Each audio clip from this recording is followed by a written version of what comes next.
Hi everyone, so on the higher time frame I am looking for something like this, where from the all-time high down we had a three-wave structure creating an A, then we have an A, B, C in the B, followed then most likely by a three-wave move in the C to the downside.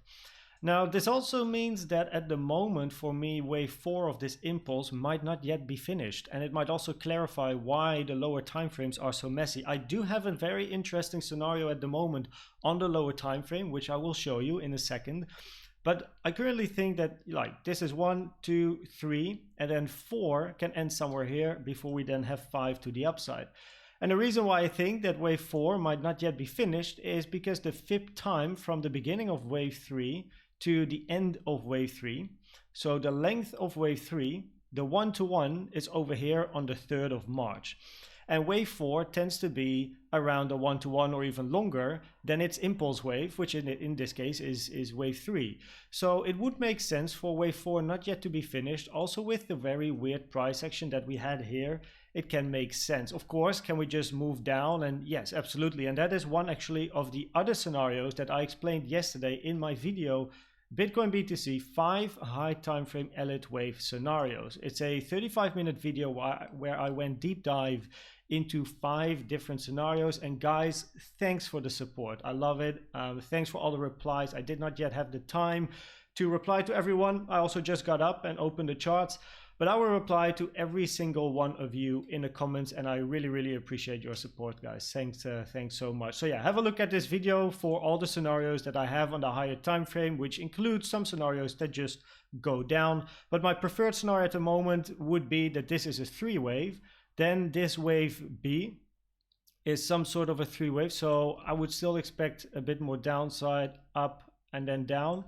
That is not per se necessary, honestly, depending on the lower time frame count, which I'm going to show you in a second. So yeah, we'll see about that. But yeah, some sort of a three-wave, then some sort of a three-wave, and then a 5-wave move down to finish the 4. So that would mean we have to take these lows to finish 4, and then only then we will move to the upside to finish wave C with the wave 5 over here. And then the most common target for the wave 5 is this box over here, which is the price between 31.2 and 27.7k, and the rare target is between 25.5k and 27.6k. The reason that the 1.38 in this case now is a little bit lower is because I'm on lock scale. If you put the 1.38 without lock scale, it's 26k as a minimum target for wave C. And I think this would be quite brilliant and very nice. So this is my favorite scenario currently on the higher time frame. So let's have a look on the lower time frame, guys. So on the lower time frame, what has happened in the past couple of hours? So it's still this price action is, it's quite a mess, and you will see online that not many people can make a lot of sense of what is happening, including me the past couple of days. But as we get more price action, we might also get more clarification, and we always need a bullish and a bearish scenario, right? Because that's also Elliott waves. We always need at least 2 scenarios so that if one is invalidated, we can immediately change our preferred count to the other scenario that we prepared. So let's have a look at, first of all, my, well, potentially preferred scenario, and that is this one. So if we have wave 4, right? So this was the high of wave 3, and then this is wave 4, and then some people labeled this as the end of wave 5, but I just think this is an impulse in a potentially like bigger corrective structure for the B before we then move down for the C, and then again up for wave 5, just to show you like where are we on the lower time frame. So if this is then the high of the impulsive wave, the first structure of B, then this has to be some sort of a corrective structure before we get another move to the upside.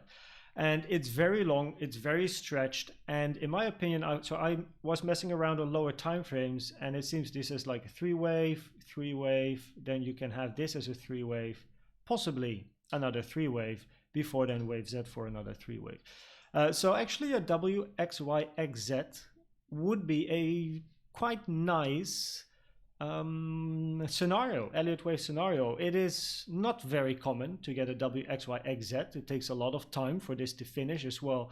But it does make sense based on the price action that we have so far. And I wouldn't mind price to actually go up, hit this target box. There's a daily there, daily naked point of control.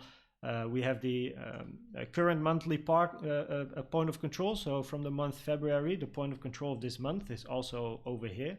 So that would be quite a nice area to find some resistance before then moving down for wave Z. Now the relationship between the WXYXZ should be that the each wave should be in between the 786 and the 1.38 fib. So in this case, wave Y just reached the target by hitting this 786. So it's a very legit structure at the moment. The only thing that needs to happen now is somehow for this wave to be a move to the upside. So then this is some sort of an A, then we have a B, and eventually a C. Or we can also take the low of Y, that's no problem, then you get a flat in the X, because an X wave can be any corrective structure. And if I quickly get you to the guide, then oops, I just closed the page accidentally. So this one, then what you'll see over here is complex combinations. And then we have the WXYXZ structure in here as well. And basically what it means is wave X can be any corrective structure, as you can see. And then wave W is either a zigzag or a flat, or wave Y is a flat. Doesn't really matter. But what does matter is that if you have a complex correction, then, and it's a 333 in our case because it's a WXYXZ, then you're only allowed to have one zigzag and possibly one triangle in the W, Y, and Z positions. So one zigzag, and the zigzag is a 535. And at the moment, we only have one zigzag, which is in the W. So the W is a zigzag. The Y in this case is a flat. Then we have an X there and an X there, which can be any corrective structure. And then we have a Z.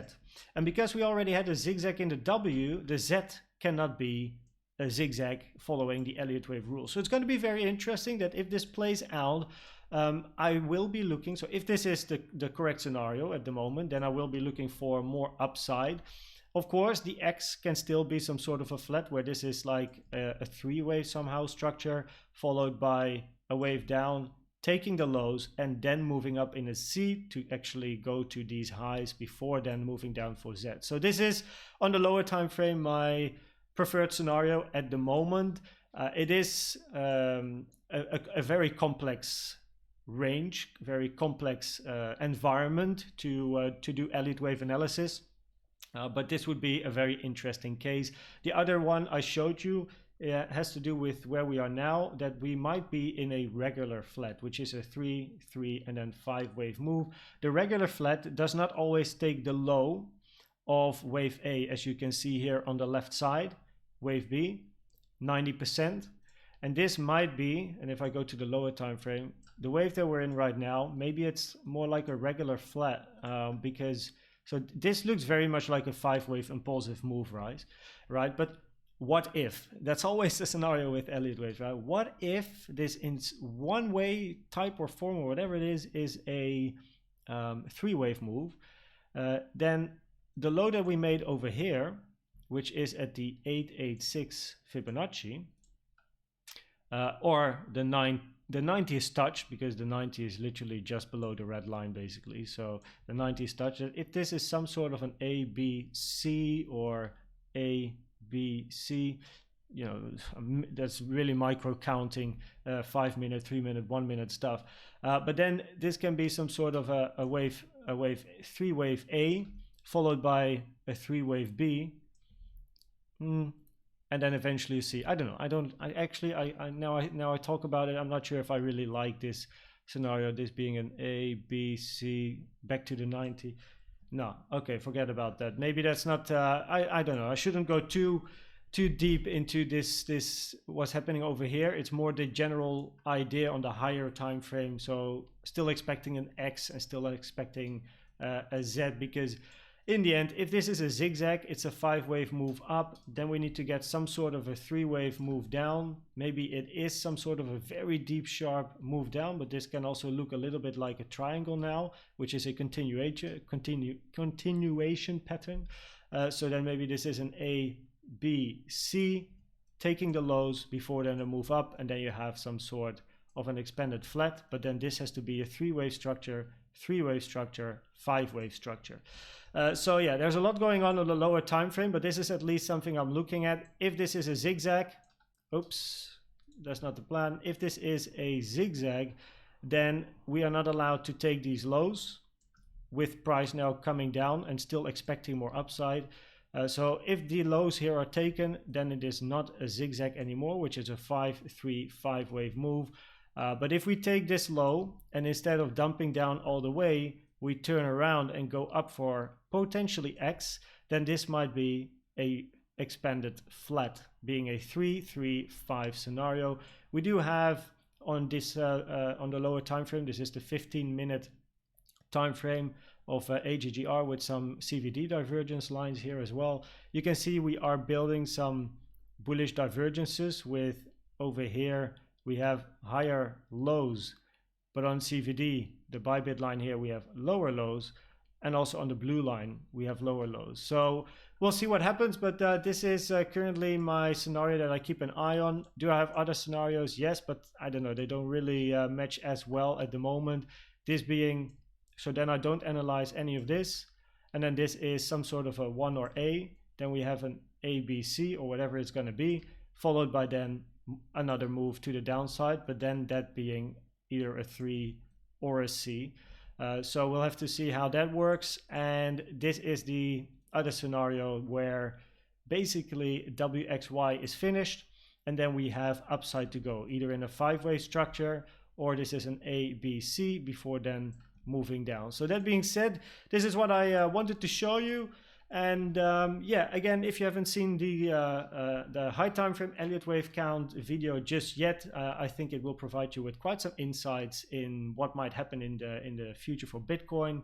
I go through all the plans in detail and I tell you what my preferred is all the way to what my most unlikely scenario is.